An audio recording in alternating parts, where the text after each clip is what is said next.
Jadi tegur ni. Jadi nak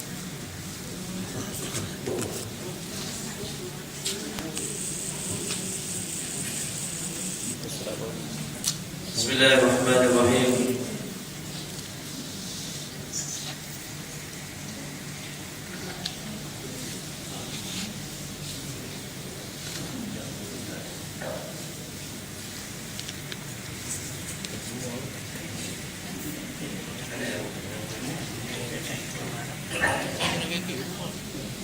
Alhamdulillahi rabbil alamin wal 'aqibatu lil muttaqin wala 'udwana illa 'alal zalimin. Subhanaka la 'ilma lana illa ma 'allamtana innaka antal 'alimul hakim. Wala hawla wala quwwata illa billahil 'aliyyil 'azim. Alhamdulillah, pertama dan selamanya marilah kita merafakkan setinggi-tinggi kesyukuran kita kepada Allah Subhanahu wa taala.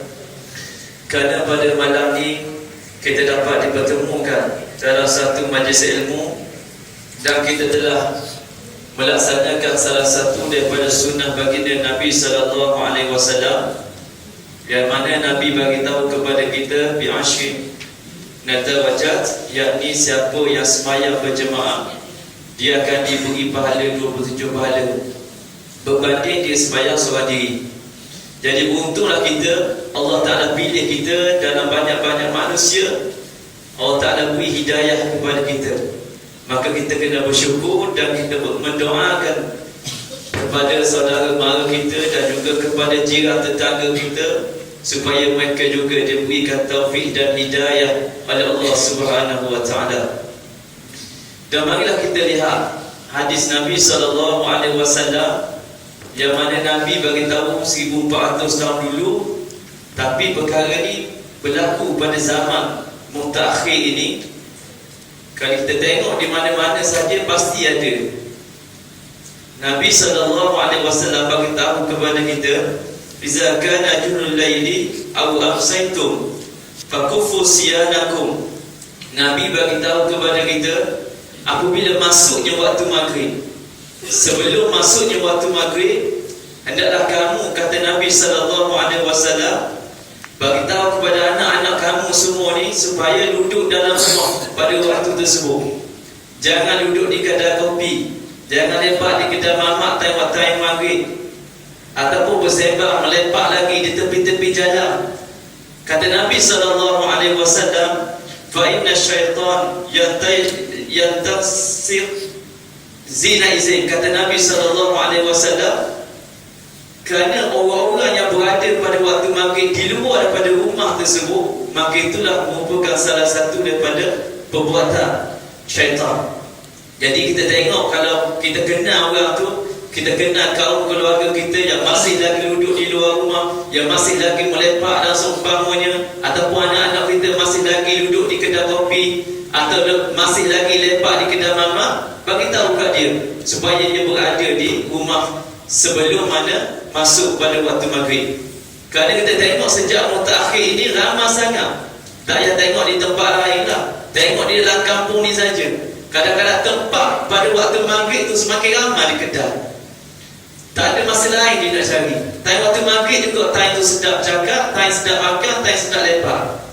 Jadi ini kata Nabi SAW, Nabi kata kalau nak tengok perbuatan ciri-ciri orang yang ikut syaitan, kamu tengoklah waktu maghrib, time tu kata kamu lepak.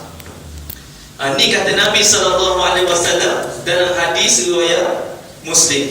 Jadi janganlah kita ikut jejak-jejak langkah syaitan, kerana syaitan ni menyesatkan kamu. Sebab tu Quran bagi tahu kepada kita, "Ya ayyuhalladzina amanu dkhulu fil kaffah wa la tattabi'u khutuwatis syaitan innahu lakum aduwwun mubin." Quran bagi tahu kepada kita, masuk Islam ni secara keseluruhan. Tengok Quran, tengok sunnah, dan jangan kamu ikut jejak langkah syaitan yang menyesatkan kamu. Maka siapa yang bagi tahu bahawa syaitan itu menyesatkan manusia? Yang bagi tahu adalah Nabi. Maka sebab itulah Nabi dibesarkan kita waktu maghrib jangan duduk di luar rumah. Benda yang kecil ni pun Nabi bagi tahu. Sebab apa? Sebab Nabi takut kita ni terpengaruh dengan syaitan. Akhirnya syaitan ni berjaya menggoda manusia sehingga menjadi salah satu tabiat. Waktu maghrib petang saja duduk di kedai sampailah orang azan tak balik lagi. Nak balik tu waktu isyak baru balik. Ataupun pukul 7.30 dah, imam dah habis bagi salam, makmum dah balik dah sembahyang maghrib, barulah waktu tu nak balik. Itu pun bukan balik lagi, duduk start motor pusing-pusing kampung dulu. Isyak tu barulah masuk dalam rumah, akhirnya tinggal solat isyak. Jadi perkara-perkara yang sedemikian ni kita kena berilah peringatan di antara satu sama lain. Salah ke lepak kedai? Lepak kedai tak salah, nak lepak-lepak je lah. Tapi bila masuk waktu sembahyang, selepas pada waktu Assalamualaikum warahmatullahi, imam bagi salam, dah duduk kedai mamak lagi, duduk lah. Tapi sunnah Nabi tu jangan kita tinggal. Asal kita bercakap dalam perkara-perkara yang baik, jangan fitnah dan seumpamanya. Baik, pada hari ini kita sambung kitab kita berkaitan dengan sunnah Nabi SAW, tajuk yang baru. Mana besok apa?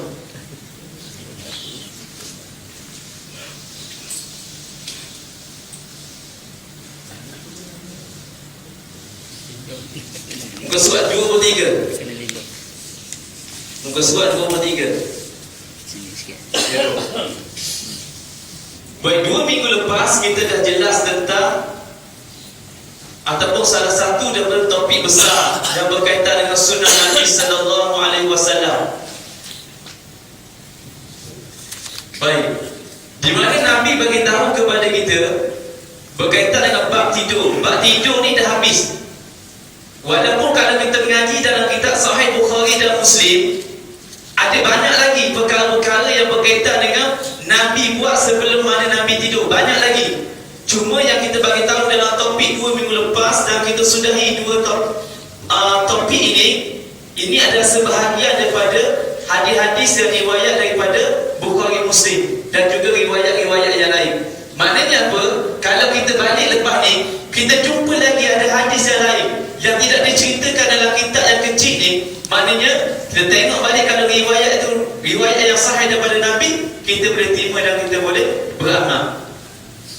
Adapun kalau benda tu riwayat tu tak tepat daripada Nabi, jalur riwayatnya sahih ke tak sahih, tak tepat daripada Nabi, maka kita tak boleh beramal. Maka tidak semudah tu kita baca hadis lepas tu kita beramal terus. Yang paling penting kita baca, tengok dulu ya sahih ke tidak daripada Nabi, dan Nabi buat ke tak buat benda ni, cek balik dalam kitab. Maka apa yang nak diberitahu dalam kitab yang kita belajar 2 minggu lepas tu berkaitan dengan doa-doa sebelum tidur, yang ditulis dalam ni adalah semuanya daripada sabit daripada Nabi SAW. Nabi buat benda tu. Jadi maknanya kalau kita tak boleh ikut semua, kita ambillah sebahagian. Kalau sebahagian pun tak boleh buat, ambillah sekecil-kecil perkara, sehafal-hafal yang mudah bagi kita untuk kita laksanakan. Jadi insya-Allah kita semua boleh ikut sunnah. Sebenarnya banyak sunnah Nabi. Nabi ni nak bagi pahala kepada kita. Cumanya kita ni nak ikut tak nak ikut, dua tu je. Sekarang ni kita masuk topik baru. Topik baru ni sunnah Nabi ataupun akhlak Nabi SAW yang sepatutnya kita ikut, yang kita buat. Sebab tu Al-Quran bagi tahu kepada kita, laqad kana lakum fi rasulillahi uswatun hasanah liman kana yarjullaha wal yawmal akhir wa zakarallaha katsira. Quran nak bagi tahu kepada kita, sesungguhnya pada diri Nabi SAW tu ada satu teladan yang baik, satu ikutan yang baik, satu akhlak yang baik, yang boleh kamu ikut, yang boleh kamu manfaatkan, yang boleh kamu praktikkan dalam kehidupan. Masyarakat boleh tengok kamu dengan akhlak yang baik. Maka dalam topik perbincangan pada hari ini, topik ini nak menceritakan tentang akhlak Nabi SAW. Maknanya bila Nabi buat benda ni, dan kita tahu pada malam ni tentang Nabi buat benda ni, maka sebab itulah kita kena laksanakan terus. Dan saya ingat topik ataupun pembicaraan pada malam ni menjadi kebiasaan kita. Orang Melayu bila jumpa orang dia akan buat benda ni. Dan ini salah satu daripada sunnah Nabi sallallahu alaihi wasallam yang kita kena buat. Maka sebab itulah kedatangan Nabi sallallahu alaihi wasallam ni dilahirkan dalam keadaan sebaik-baik manusia yang membawakan kepada kamu hai manusia tentang kebaikan. Itu sebab Quran sebut kepada kita, kuntum khairu ummatin ukhrijat linnas ta'muruna bil ma'ruf wa tanhauna 'anil munkar wa tu'minuna billah. Jadi turunnya Nabi sallallahu alaihi wasallam dan kita sambut bulan Rabiul Awal, bulan kelahiran Nabi sallallahu alaihi wasallam. Bila mana kita sambut saja bulan Nabi, tahun kelahiran Nabi, pasti penceramah ramai yang membacakan ayat-ayat yang sedemikian untuk menggambarkan kepada kita bahawa Nabi ini adalah satu contoh teladan akhlak yang paling mulia, sehinggalah bangsa Arab Quraisy menghormati Nabi kerana akhlak dan cara Nabi sallallahu alaihi wasallam. Maka sebab itulah siapa saja yang ikut akhlak Nabi ini, pasti orang itu akan disegani oleh orang lain dan dipandang tinggi oleh masyarakat dalam kampung tersebut. Namun jika mereka tidak berakhlak dengan akhlak Nabi, mereka lari daripada petunjuk Nabi, mereka tak ikut sebahagian daripada akhlak Nabi, maka orang ini tak akan dipandang tinggi dalam masyarakat dan dia ni menjadi cemohan dalam kampung, menjadi kritikan, menjadi pandangan buruk pada diri dia, pada masyarakat lain. Maka sebab itulah kita kena duduk dalam sunnah Nabi sallallahu alaihi wasallam. Mudah-mudahan kita semua ni mendapat banyak manfaat daripada Nabi sallallahu alaihi wasallam. Baik, sunnah Nabi sallallahu alaihi wasallam ketika mana bertemu sesama sendiri. Apa yang Nabi buat bila mana Nabi bertemu dengan orang? Baik, hadis ini nak bagi tahu kepada kita, tu'imut ta'am wa taqus salam ala man 'arafta wa man lam ta'rif. Kata Nabi sallallahu alaihi wasallam, apakah dia amalan yang paling baik? Sahabat tanya Nabi sallallahu alaihi wasallam, apa dia amalan Islam yang paling baik? Kata Nabi sallallahu alaihi wasallam, hendaklah kamu beri makan kepada orang. Kita beri makan kepada orang dan kita memberi salam kepada orang yang kita kenal ataupun orang yang tidak kita kenal. Jadi inilah sunnah Nabi sallallahu alaihi wasallam yang paling baik. Maksudnya kita ada harta, kita ada duit lebihan, maka kita dermakan sebahagian daripada duit tersebut kepada orang yang memerlukan. Jadi hari ini kita ada tetamu daripada jauh datang memohon sumbangan sedikit untuk sakit dia. Jadi kita kalau ada kewangan lebih, ada bawa duit lebih pada malam ni, kita sumbangkan kepada sahabat kita daripada jauh datang untuk memohon sedikit sumbangan. Jadi inilah amalan yang Nabi sallallahu alaihi wasallam bagi tahu kepada kita. Dan amalan ni kata Nabi sallallahu alaihi wasallam bukan setakat hari ini. Dunia ni kita nampak kebaikan yang kita buat tu, maka di akhirat lagi bila mana kita mati, kita akan boleh tengok benda-benda yang sedemikian.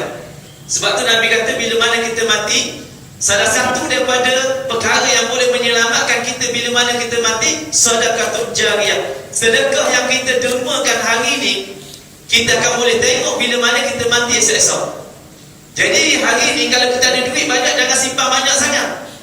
Bila kita simpan duit banyak, maka akan menjadi pertelingkahan bila mana kita mati. Kita pun tak tahu anak kita digunakan duit tu jalan kebaikan ataupun keburukan. Maka sebab itulah sebelum mana kita mati, kita ada lebih yang sedikit, bukan banyak pun bagi semangat, sedikit-sedikit kita bagi semangat ke orang setakat mana yang kita mampu. Sebelum mana kita tutup mata kita di menghadap Allah Ta'ala, kita ada lebihan yang sedikit, kita dermalah sedikit itu untuk orang lain, untuk masyarakat lain. Maka mudah-mudahan apa yang disebut oleh Nabi sedekah jariyah ini akan kita tengok pada hari kiamat nanti. Maka Quran juga memberikan kepada kita, bagi orang yang selalu bersedekah, bagi orang yang menggunakan duit dia, belanja orang makan, sudah semaya subuh belanja orang makan, ataupun semaya isyak kita pergi kedai lepak, belanja orang tu makan, pahala pun dapat, hubungan silaturahim pun dapat. Jangan takut sangat, RM5 je pun Kan beli air bukan mahal sangat. Bukan air makan dekat Starbucks. Starbucks tu lah segelas tu RM10. Nak beri pun takut-takut juga, tergetar tangan nak bagi. Kan? Ni air kena selenggoh je pun baru RM1.50. Kadang-kadang kita ni lebih berkira. Kita tak yakin dengan apa yang disebut oleh Nabi SAW, dan kita takut duit itu hilang begitu saja. Sedangkan duit ni yang kita dermakan kepada orang tu menjadi saham kepada kita pada hari kiamat nanti. Dan saham ni tak nampak sekarang, pahala ni kita tak nampak sekarang. Duit simpanan kita dalam bank kita tekan saja, kita klik saja, kita boleh tengok berapa jumlah yang baki yang ada. Duit pahala ni kita tak tengok sekarang. Sekarang tak boleh. Bila malaikat maut, kullu nafsin za'iqatul maut, bila mana manusia tu mati, masa itulah kita tengok pahala kita. Pahala-pahala yang Nabi duduk cerita atas dunia, dosa yang Nabi duduk cerita atas dunia ni, sekarang tak tengok, tak boleh tengok. Yang boleh tengok nanti bila mana kita mati esok-esok. Maka sebab itulah dengan peluang yang ada ni, kita kena gunakanlah. Sebab tu Quran bagi tahu kepada kita, mazalul ladzina yunfiqu amwalahum fi sabilillahi kamasali habbah. Quran nak bagi tahu kepada kita perumpamaan orang-orang yang mendermakan sebahagian daripada hartanya, dia belanja ke orang. Quran bagi tahu seperti sebiji benih itu menumbuhkan 7 takar. Maknanya sedekah kita ni akan bertambah, dia akan beranak menuju kepada Allah Subhanahu Wa Taala. Maka sebab itulah kita hari ini, bila mana Nabi kata amalan yang paling baik ni kita kena beri makan pada orang, maka kita ada duit lebihan sebelum mana kita mati. Duit kita boleh SP tak guna 100,000, 200,000 nak simpan buat rumah, mana tahu esok boleh buat rumah mati dulu. Kan? Kita mati tu belum tentu anak-anak kita gunakan duit lebihan tu buat kenduri arwah ke ataupun sedekah ke, belum tentu. Takut bergaduh. 200,000 boleh ke kakak, yang ni boleh ke abang, atau duduk gaduh antara satu sama lain. Akhir sekali duit untuk arwah, hutang untuk arwah, apa lagi haji pun buat, upah pun tak buat. Yang ni yang menjadi masalah. Maka sebab itulah bila kita ada duit sekarang ni, kita tak boleh nak pergi haji sekarang. Duit ada simpan, upah orang buat haji tu. Kita ni tak larat nak pergi umrah. Memang tak ada keyakinan, memang tak boleh. Sebelum anak-anak guna duit tu dalam keadaan kita tak tahu, buat dulu umrah. Ni nak nanti dulu, mati dulu baru nak buat. Bila mati dulu nak buat, keikhlasan kita tu tak tahu setakat mana. Kalau betul-betul kita ni tak mampu, memang betul kita tak mampu. Kita ada kesakitan memang luar biasa sakit, memang tak boleh. Naik kapal terbang memang tak boleh. Naik kapal terbang pensang tu. Pensang sampai kat Mekah. Itu pun kalau hidup balik. Takut naik kapal terbang tu masa nak mendarat mati tu sampai kat Mekah.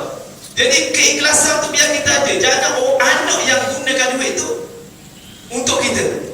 Biar kita sendiri yang salurkan duit tu untuk kita, untuk Allah Subhanahu Wa Taala. Maka sebab itulah kita ni, salah satu daripada amalan Nabi ni, menggunakan kebaikan tu kalau boleh kita tengok dengan mata kita sendiri. Kan? Ataupun kita ada duit lagi, mak ayah kita mati, mak ayah kita dah mati, kita ada duit, kita buatlah kenduri arwah, buat tahlil tu pahala dah. Salah satu daripada pahala lagi, Nabi kata tu'imut tu'am, kamu bagi orang makan. Kita tahlil tu okeylah, dapat pahala individu. Kita berzikir la ilaha illallah, la ilaha illallah, kita baca Quran. Walaupun terdapat perbahasan itu perbahasan lah. Cuma nak bagi tahu kepada kita, salah satu bertanggungjawab anak ni nak tolong mak ayah dia, dia bagi makan kepada menjamukan orang yang datang rumah dia tu, semata-mata mendapat pahala dan keredaan Allah Subhanahu Wa Taala. Jadi dia buat program tu, dia buat majlis tu, mudah-mudahan pahala tu dapat. Jadi buatlah, itu benda yang baik. Yang kedua kata Nabi SAW, hendaklah kamu memberi salam kepada orang yang kenal dan kepada orang yang tak kenal. Ini benda yang sangat payah sekali. Cuma kita beri salam kepada orang yang kita kenal saja. Betul je. Orang yang tak kenal, kita payah nak beri salam. Kalau beri salam orang jadi pelik. Kita beri salam, Assalamualaikum. Orang tu jawab Waalaikumsalam, tapi jadi pelik, kepelikan. Sebab kita tak biasakan dengan budaya Nabi SAW ni. Cuba kita bagi salam pada orang yang tak kenal. Dia berhenti, dia jawab Assalamualaikum. Tapi seolah-olah nak ada komunikasi pula kita dengan orang tu. Dia akan jadi satu kepelekan. Bila sunnah Nabi ni kita tak praktikkan sepanjang masa, sepanjang hayat, dia akan jadi gitu. Cuma sekarang yang biasa orang buat, kita bersalaman. Bersalaman pun sunnah Nabi, nanti kita akan baca. Cumanya merangkumi sunnah Nabi, bersalaman dan juga kita beri salam. Kita salam dan kita bersalam dan kita bagi salam. Kita bagi salam, Assalamualaikum. Saya puji Pak Cik Azmi, dia sentiasa bagi salam. Orang yang tak kenal ke, orang yang kenal ke, ada Pak Cik Azmi sini, yang selalu berjemaah duduk flat tu, kenal ke tak kenal ke, dia akan bagi salam pada orang tu. Dan itulah sunnah Nabi sallallahu alaihi wasallam. Tapi cuma ni kita tengok orang je kan, kita rasa orang tu kita kenal, kita buatlah. Kita tak kenal orang tu, tak apalah, senyum cukup lah. Tak apalah, senyum pun senyum lah. Senyum pun sunnah juga. Janganlah kita senyum punya bertunduk kepala. Tak, senyum pun tunduk. Beri salam pun tak jawab. Jahat tu manusia lagu ni. Sombongnya.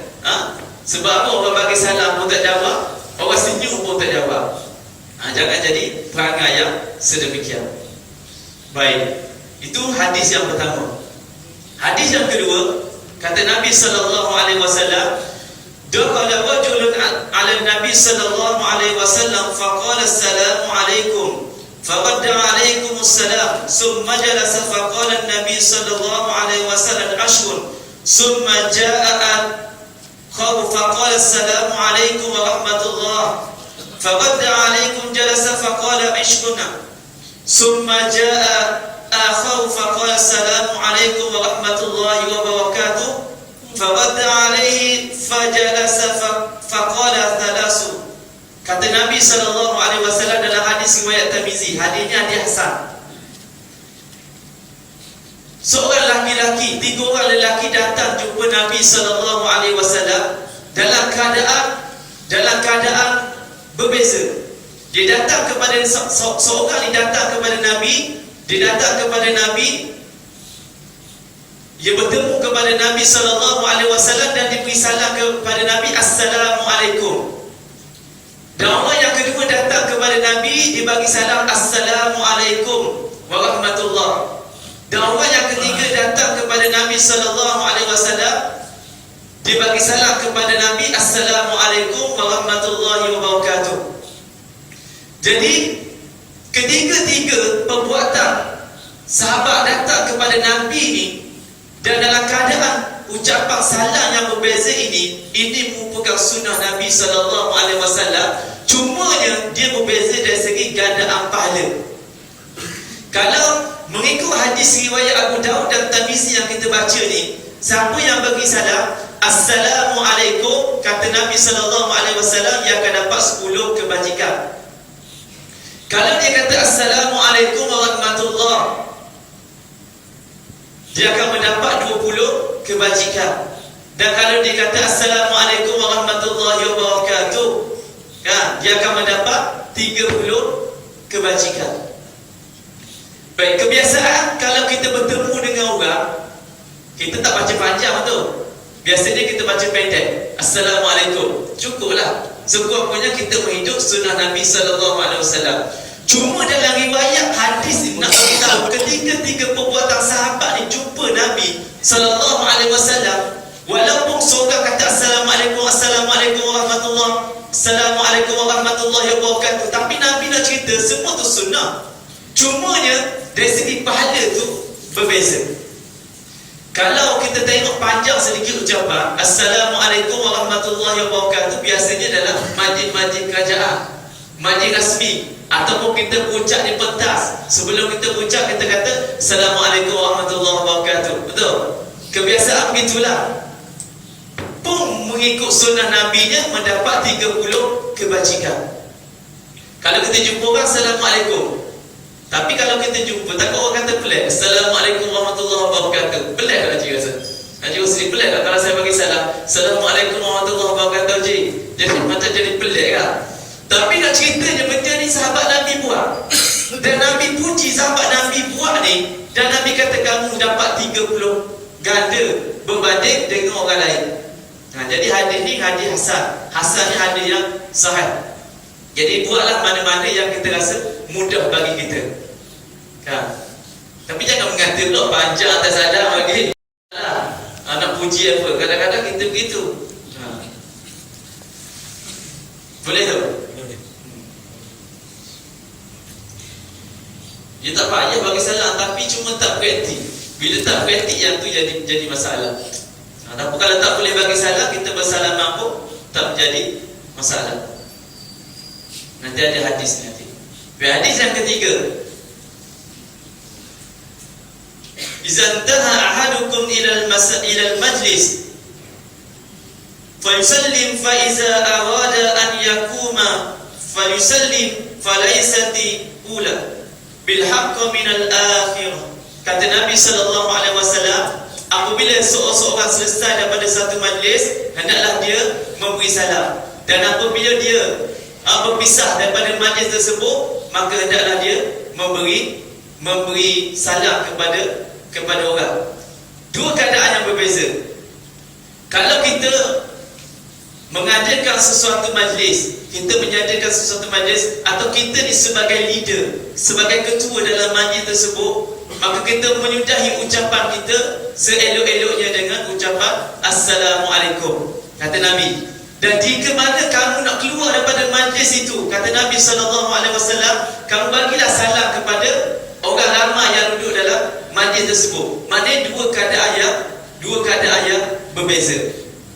Dalam hadis yang lain, Nabi SAW sebut, jika kamu datang kepada satu majlis, di satu tempat yang ramai orang, maka kamu datang dengan kamu beri salam Assalamualaikum. Beri salam dulu. Dalam riwayat hadis, riwayat Bukhari, Nabi bagi tahu kepada kita, dan Nabi juga bila Nabi jumpa kepada kanak-kanak, kepada orang dewasa, Nabi beri salam dulu. Itu disebut dalam hadis.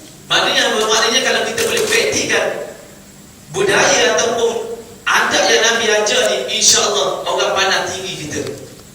Cumanya kita rasa gong ni rasa tinggi kita.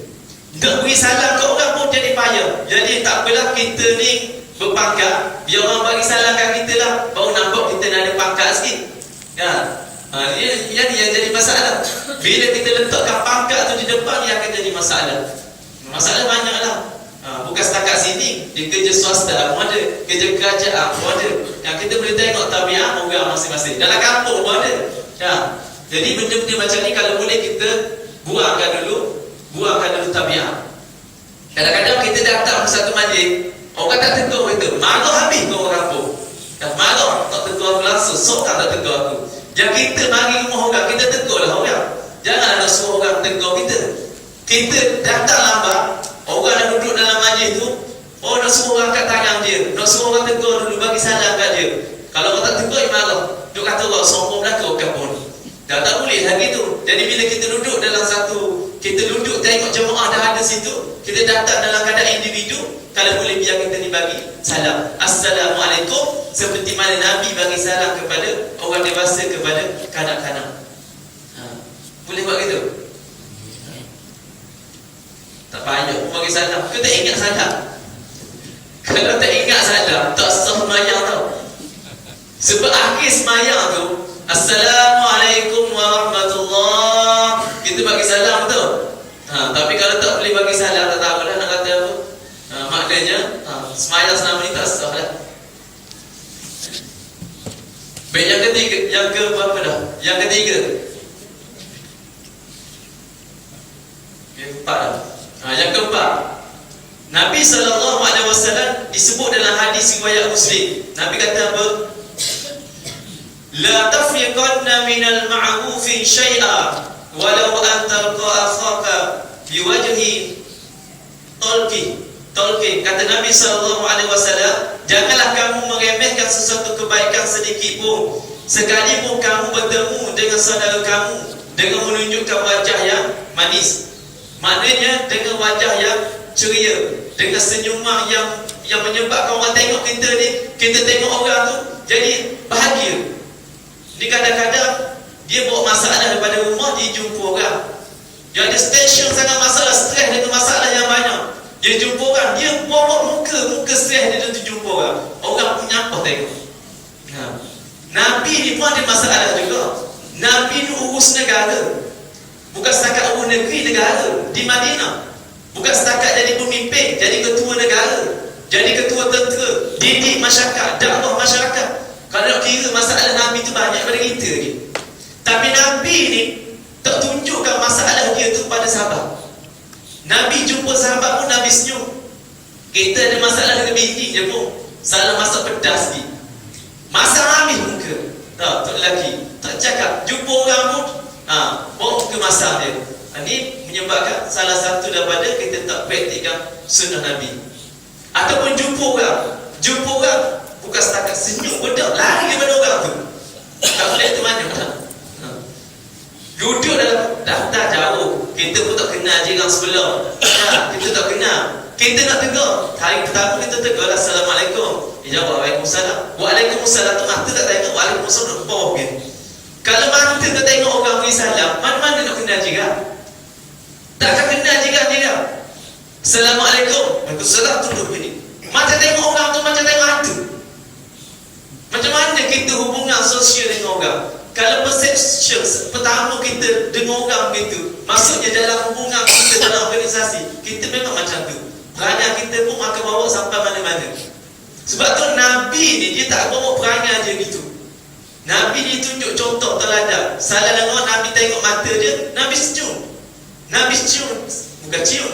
Nabi senyum. Kalau senyum kan jadi lain pula. Jadi Nabi senyum dengan senyuman yang manis.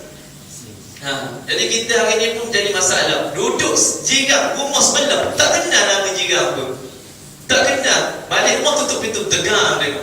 Pagi esok nak dengar pintu. Walaupun jumpa selisih antara satu sama lain pun buat tak tahu. Yang ni yang berlaku dalam konteks masyarakat pada hari ini. Kerana kita tidak disemai dengan sunnah Nabi SAW. Kita sambut sunnah Nabi. Kita tahu Nabi lahir 12 Rabiul Awal. Kita sambut, kita cinta Nabi. Tapi benda yang mudah, kita dalam kampung, dalam kamar, duduk dalam satu kampung, kita tak boleh nak praktik ni. Jadi kalau kita tak boleh nak buat amalan begini, macam manalah akhlak kita ni? Kita katakan akhlak kita, akhlak yang betul-betul kita ikut sunnah Nabi. Kat flat banyak lah. Sini saya tak tahu kampung ni kat flat, masing-masing orang berada lah. Duit banyak. Jadi bawa diri masing-masing lah. Kenal jiran pun dah. Kalau tegur pun, yang saya pernah tegur lagi je. Makcik tu saya pernah tegur, Assalamualaikum cik. Waalaikumsalam. Dia takut kita nak rompok barang gula dia tu, dia takut kita nak ambil. Lari tu, dia lah tua tu, kau laju lagi. Takut punya orang nak ambil gula, lancang dia apa semua tu, plastik tu. Ni sebabnya kita tak praktikkan amalan berjiran. Kita tolong tanya, nak tanya berat ke tak tu cik? Nak tanya, nak tolong flat mana ada lift? Bila tak ada lift, jadi nak naik tingkat 1 tu CF tau. Kalau orang sakit jatuh tak boleh direct terus, dia kena center sekejap. Kalau tidak sakit jatuh mati situ. Jadi kita nak tanya lah, dia nak tolong langkah. Oh ia lari, ia bawa tu tak terbang gini. Ia tak terbang, takutnya orang ambil barang dia.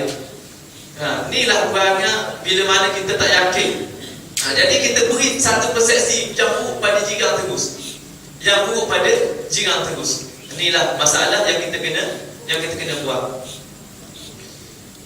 Banyak benda lah. Salah satunya saya pergi ke flat juga, pergi ketuk pintu rumah orang. Pergi ketuk pintu rumah orang, nak bagi surat lah. Nak bagi surat, bukan nak colek orang. Assalamualaikum. Waalaikumsalam. Tutup pintu begini. Takutnya macam kita nak penjenayah. Inilah benda-benda yang menyebabkan hubungan kita dalam satu taman tu kita jadi genggam. Jadi benda yang Nabi bagi tahu ni, kalau kita praktik betul-betul, kita hidup dengan orang tak ada masalah. Kita hidup dengan orang tak ada masalah, kita kenal juga. Boleh tu senyum. Tapi jangan senyum naik motor senyum tak tahu benda. Orang kata gila pula. Jumpa orang senyum lah. Jangan lepas ni senyum, jumpa tiang segar pun senyum. Jumpa apa ni, kereta pun senyum. Jadi kita senyum. Kalau duduk jauh tak boleh senyum, akan tangan macam tu, tak ada masalah. Baik. Yang ketiga, bersalaman ketika bertemu. Kata Nabi SAW, "Ma min muslimaini yataqiyani fayatadafahani illa ghafira lahuma qabla an yaftariqa." Kata Nabi SAW, tiada seorang muslim yang bertemu dengan saudaranya lalu ia bersalaman, malaikat Allah Subhanahu wa taala mengampunkan dosa mereka kedua-duanya sebelum mana mereka berpisah. Baik, bila mana kita bersalaman mengikut hadis riwayat Abu Daud, Tirmizi dan Ibnu Majah ni, kita bersalam dengan kawan-kawan kita lepas pada solat, kita bersalam. Kata Nabi, dosa-dosa kecil kita ni keguguran. Maksudnya ada pun dosa besar, kita kena bertaubat kepada Allah Subhanahu wa taala. Jadi Allah Taala ampunkan dosa kita bila mana kita ni bersalaman di antara satu sama lain. Jadi salamlah, tak ada masalah. Sudah solat kita semayang dan kita bersalaman. Jangan lari. Boleh? Jadi benda ni kita dah praktik. Bukan kita tak praktik, kita dah praktik. Lepas solat pun kita salam. Tak ada masalah. Cumanya kita tak tahu kelebihan kita bersalam tu macam mana. Hari ni kita tahu. Bila kita bersalam, kata Allah Ta'ala dalam hadis riwayat Tirmizi Abu Daud ni, Nabi kata Allah Ta'ala menampunkan dosa kamu dengan sebab kamu bersalaman di antara satu sama lain. Jangan letihlah kadang-kadang kita letih salam dengan orang ini. Ia kira keletih tu. Ia tak kira kepada pengampunan Allah Ta'ala. Jadi kita kena tengok pengampunan Allah Ta'ala dengan sebab perbuatan yang kita buat tu. Boleh praktik gitu. Perempuan dia okey, lelaki ni dia tengok sab-sab, dia rasa nak bersalam, dia bersalam. Kalau perempuan ni bersalam semua jemaah dia tu, okey lah. Setengah masjid yang saya pergi tu dia salah semua. Tapi takut lambat lah. Kadang-kadang orang marah juga, orang lambat lah. Dah main 5 baris gitu nak tunggu, mana salah gini tangan. Gini nampak gini, bukan gini dah. Dah gini dah tangan. Orang capai gini je tangan. Jadi benda-benda macam tu tengok pada keadaan kita lah. Cumanya kita nak bagi tahu malam ni kalau kita salah Allah tak ada akan ampun dosa kita. Baik. Yang keberapa dah? Yang keenam. Yang keenam kata Nabi SAW, ni Allah Ta'ala sebut kepada kita dengan kata yang baik ataupun ucapan yang baik. Wa kulli ibadi yaqulu allati hiya ahsan inna syaitan yantazu bainahum inna syaitan kana al-insani ya'udu aduwan mubina. Katakanlah kepada hamba-hambaku yang beriman, hendaklah mereka mengucapkan kata-kata yang baik. Sesungguhnya syaitan menimbulkan perselisihan di antara mereka. Sesungguhnya syaitan itu menjadi musuh yang nyata bagi kamu.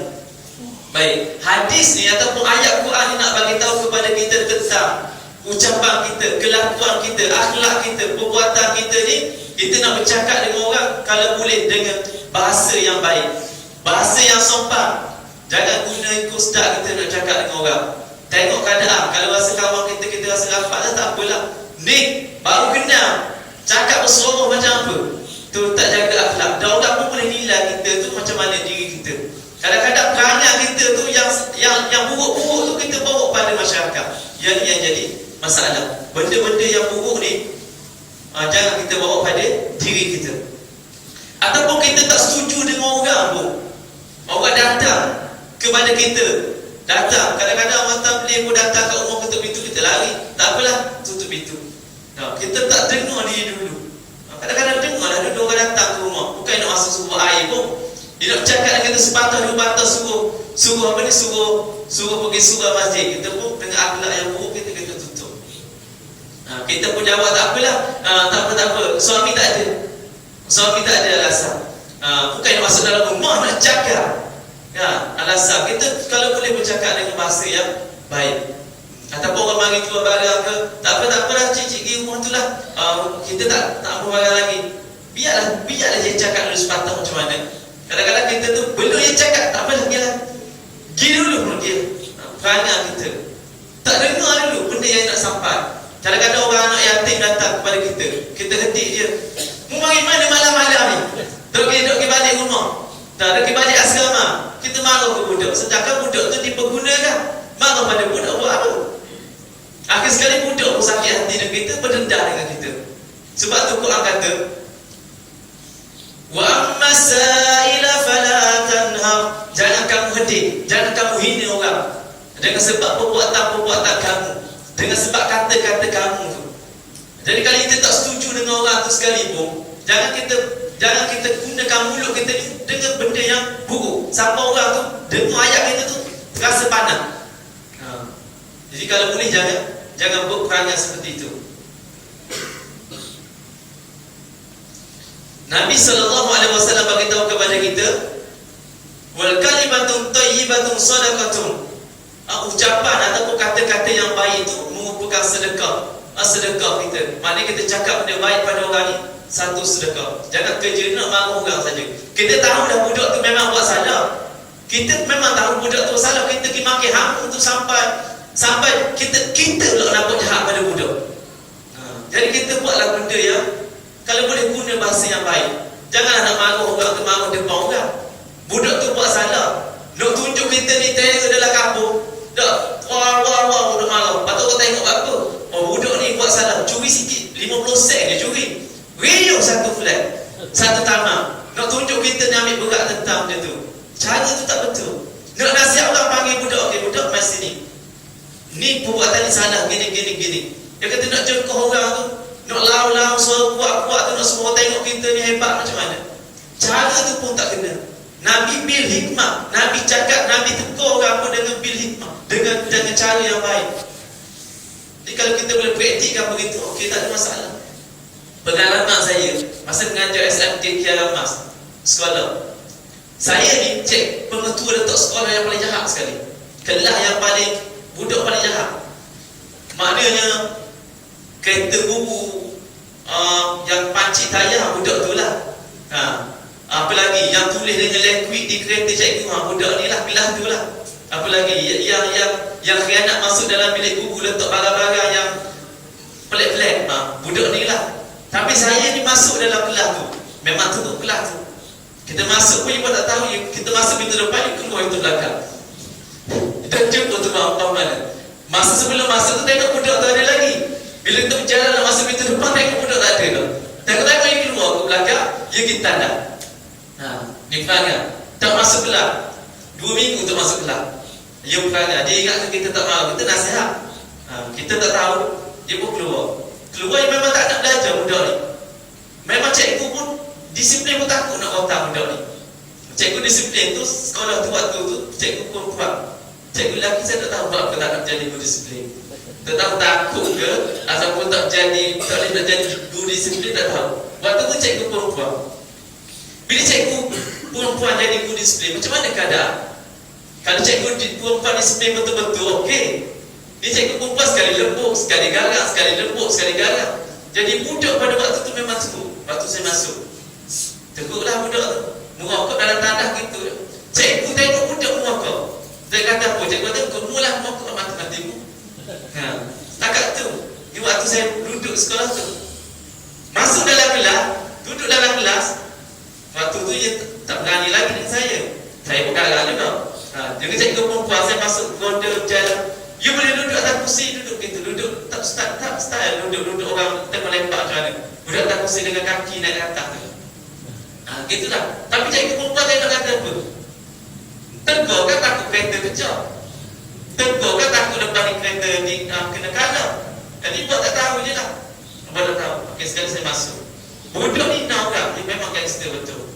Nak orang gangster. Memang tak boleh nak buat apa. Tegur. Jelas.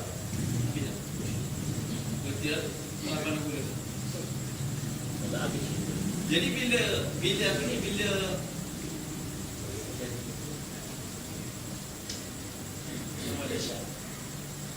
habis cerita ni lah. Jadi bila budak ni teruk sangat, jadi cikgu tak tahu nak kata apa. Saya bawa budak ni seorang, salah satu ni saya bawa pergi ke kafe, pergi minum. Cikgu pula malu, buat apa budak tu pergi makan minum. Budak tu tak ada cara, biar aja. Mak bapak dia bukan tahu ambil tahu. Biarlah budak nak jadi apa, nak fake ikut lantak dia lah. Cikgu malu, kita bawa budak tu makan, nak tanya apa masalah sebab jadi gini. Cikgu malu kita. Dia kata tak payah layan lah budak tu, memang jahat. Bagi nasihat pun tak akan dengar. Hati bukan hati. Dia kata gitu. Kita pun dengar gitu. Kejut juga. Jadi bila saya bawa budak ni makan jadi buah mulut. Sekolah tu ada 3 buah budak cikgu perempuan. Geng-geng moncik-moncik lah. Geng sedang-sedang. Geng muda-muda. Geng muda ni geng saya. Yang perempuan tu yang okey, yang faham. Yang geng tua-tua ni yang nak penceng yang ni mulut Allah ya Tuhan tu. Teruk sangat. Sebab ni lah jadi budak jadi masalah. Bila maki budak depan-depan. Budak masuk bilik guru nak jumpa saya. Rumah yang di sini. Budak-budak masuk. Okey. Budak tu nak datang jumpa. Kan? Dia dah jadi satu persepsi yang negatif. Kalau budak masuk dalam bilik guru tu, dia kata memang budak ni nak mencuri. Tu je kerjaan dia. Maka saya pun ambil langkah. Saya kumpul 3 orang gangster. Gangster sekolah lah, bukan gangster sangat pun. Cuma nakal. Nakal dia tu sebab menyebabkan khianat pada orang. Maka saya kata tak apalah. Saya panggil dia, saya jumpa kat luar. Dah kalau jumpa kat sekolah, cikgu marah, cikgu rasa tak senang hati. Saya pun dah tahu kenapa dia jadi perasaan tak senang bila tengok saya dengan budak di lapak. Kita bukan kerja cikgu Sumenang pun. Kan? Sebab air guru kan ada buat untuk cikgu yang ramai peminat kan. Yang tak kita nak buat benda tu pun. Jadi bila kita bawa jumpa kat luar, kita tanya masalah dia. Tanya masalah, setahun tu saya duduk situ. Jadi rupanya budak-budak ni sebenarnya nak pada ilmu. Dia nak pada ilmu, tapi layanan cikgu pada budak tu dia rasa tak boleh diterima. Bila marah dimaki. Memang budak ni memang silap pun. Tapi hanya makian saja yang diterima. Bukan nasihat, bukan teguran. Kalau nak dia panggil nasihat pun dalam bilik guru, dia panggil depan-depan ramai cikgu pun tengok dia. Jadi budak ni kata, cikgu saya ni ada marah juga. Saya ni kalau nak marah, saya marah dalam bilik disiplin tak apalah kata. Ni kalau marah depan cikgu-cikgu semua tengok, saya ni ada marah juga. Dia cakap gitu. Saya fikir betul juga. Jadi cara kita didik tu situ tak betul lah. Kita mengaitkan dia tu memang jahat dah. Kita kata, tapi kita ait dia semua orang tahu dia ni lagi jahat. Jadi saya kata tak apa. Jumpa. Selama setahun saya duduk bawa minum. Habislah minum. Habis sekolah lah, habis sekolah pukul 2 tu minum. Habis pukul 2 minum, pergi minum dekat tu lah. Kiara Mas. Jadi minum, akhirnya 6 orang budak ni boleh masuk UiTM. Seorang masuk Politek. Maknanya budak nakal ni pun, dia sebenarnya dia ada niat untuk belajar, untuk maju diri tu ada. Tapi proses yang saya buat tu panjang lah. Macam mana boleh bentuk. Dah hari ni budak tu datang sini. Hari ni budak tu pergi universiti tengok saya mengajar. Dah kita rasa bangga dengan sebab kita boleh didik orang tu. Walaupun sebelum cikgu kata tak boleh dah. Mendidik macam mana pun kegah memang bukan hati tu. Tapi kita boleh didik dia, kita nasihat yang baik, kita pujuk dia. Kita bagi motivasi. Dia memang betul. Yang bermasalah tu mak dia dengan ayah dia bercerai. Bermasalah. Tak duduk sekali, mak pun duduk sekali ada masalah dalam keluarga. Tapi itu masalah mak dengan ayah dia lah. Tapi masalah dia ni kita bina. Dan kita bina ke depan. Akhirnya lepas pada tu saya didik dia. Dalam kelas saja dia masuk kelas. Dia masuk tak ada perangai tu. Buku ada. Kalau budak perempuan bising, budak lelaki bising, dia pula tolong marah. Jadi maknanya okey lah. Didikan tu berjaya. Kalau ada satu masa nanti terbawa budak tu. Akhirnya duduk kat UiTM dah nak ambil dah 2 tahun. Jadi itulah maknanya kalau kita betul-betul didik orang dengan bil hikmah, orang boleh terima kita. Begitu juga Sayyidina Umar Khattab. Nabi dakwah dengan Quran. Nabi cakap dengan cara yang baik, dengan akhlak Nabi. Akhirnya masuk Islam. Jadi maknanya jangan kita kata semua orang tu tak boleh berubah. Itu kisahlah. Jadi cukup setakat tu. Kita sambung sunnah Rasulullah ketika makan. Dah habis dah tajuk yang ke ni. Termasuk tajuk baru akan datang, sunnah Rasulullah ketika makan. Wallahu a'lam. Kita bantu tasbih kifah dan subhanallah.